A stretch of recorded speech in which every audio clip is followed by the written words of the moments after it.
Olá, querido amigo, querido irmão, meu prezado aluno do João Feliciano, um abraço a todos vocês, aos professores, aos estudiosos da língua portuguesa.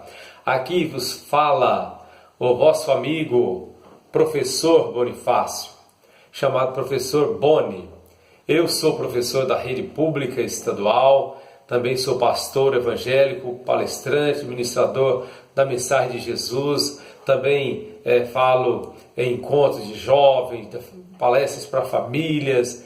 Estamos aí ministrando, transmitindo o bem para as pessoas, tá bom?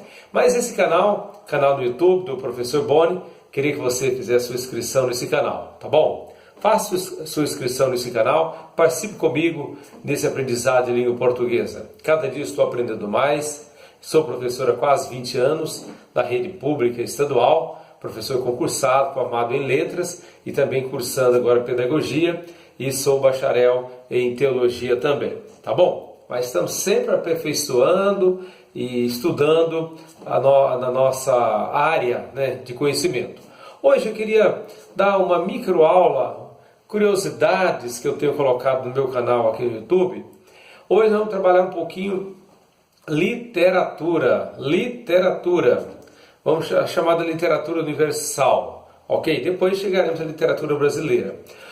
Queridos alunos, pessoal, galera abençoada, vamos lá. Então a aula hoje não vai ser aula de gramática, tá bom? Deixamos a gramática um pouquinho de lado e vamos pegar literatura. O tema dessa aula, nesta oportunidade para você, para sua atenção, o tema é trovadorismo. Trovadorismo. Já ouviu falar dessa palavra? Trovadorismo. Começou lá no século XII até o século XIV. Abrangeu um tempo grande da história universal da literatura. Ok? Foi bastante tempo, do século XII ao século XIV. O contexto histórico literário para começar esse movimento, houve um contexto histórico literário, né? O contexto histórico é o contexto da Idade Média, né? Na Idade Média, foi na época do sistema político administrativo da Europa, que era o feudalismo. Época do feudalismo, os grandes proprietários de terras, os ricaços, riquíssimos políticos proprietários de terra, tá bom? Então, naquela época, a nobreza, a sociedade é estabelecida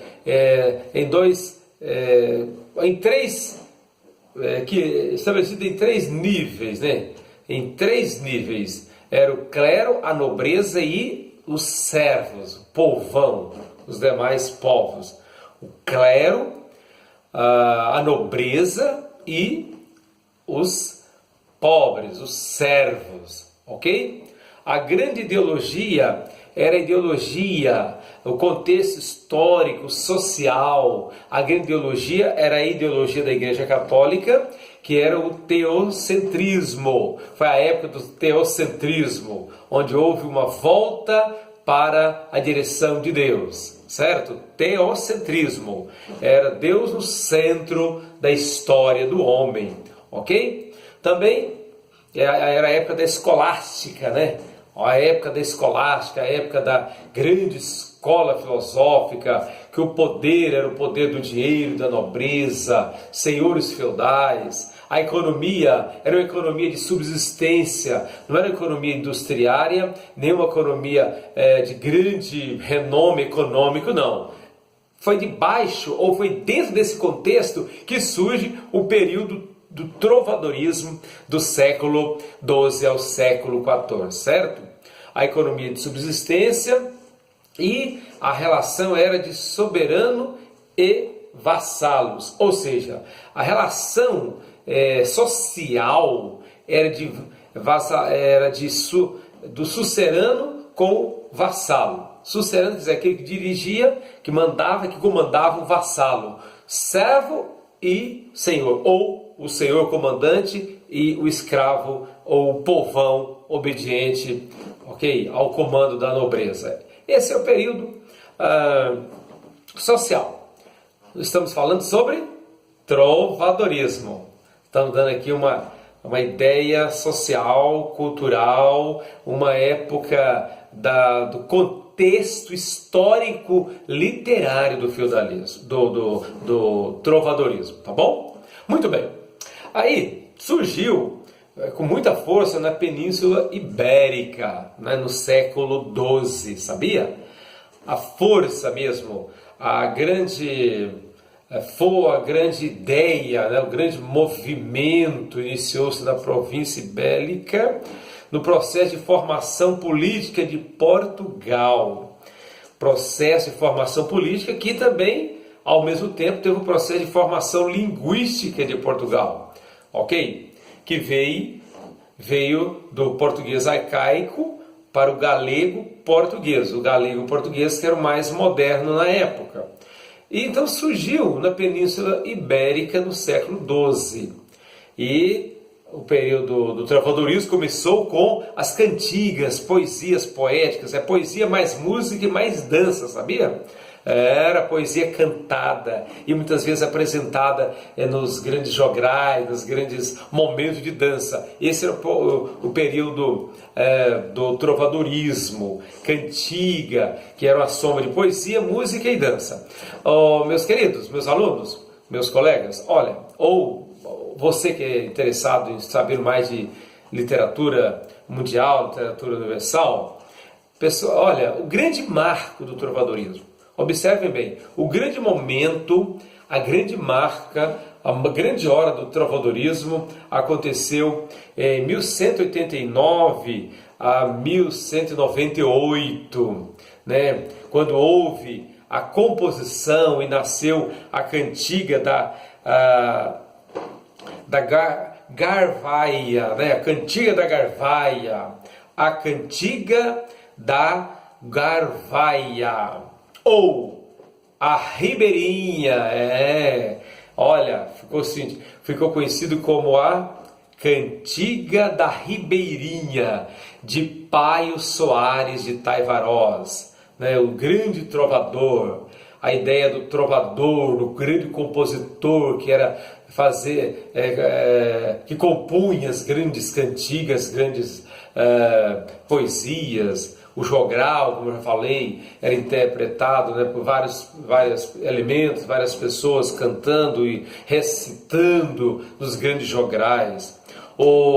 Então, o marco foi a Cantiga da Ribeirinha.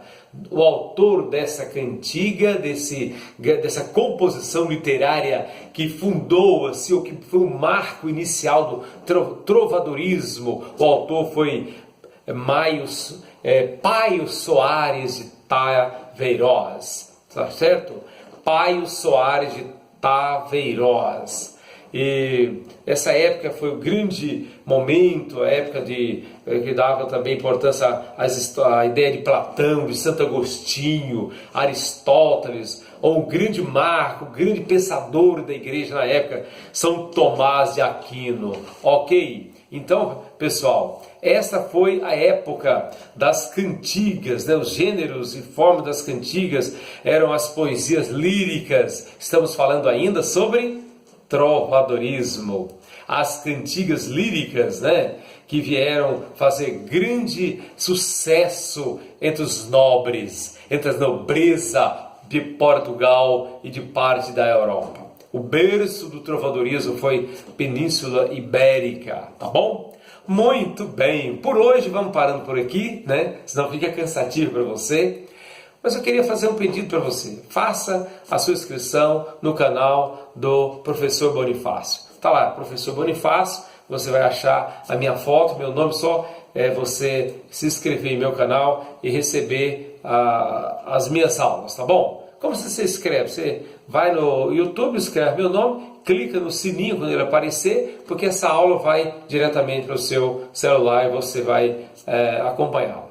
Eu gostaria que você também assistisse a aula mais de uma vez. Talvez você olhando de uma vez só, você acha confuso e tal, mas depois você começa a acompanhar e a absorver e a adquirir maior e melhor conhecimento do assunto estudado, tá bom? Olha, fique na paz, meu abraço, minha gratidão por você acompanhar minhas aulas e até a próxima aula com a graça e a bênção de Deus. Tá bom? Tchau, tchau. Obrigado, hein?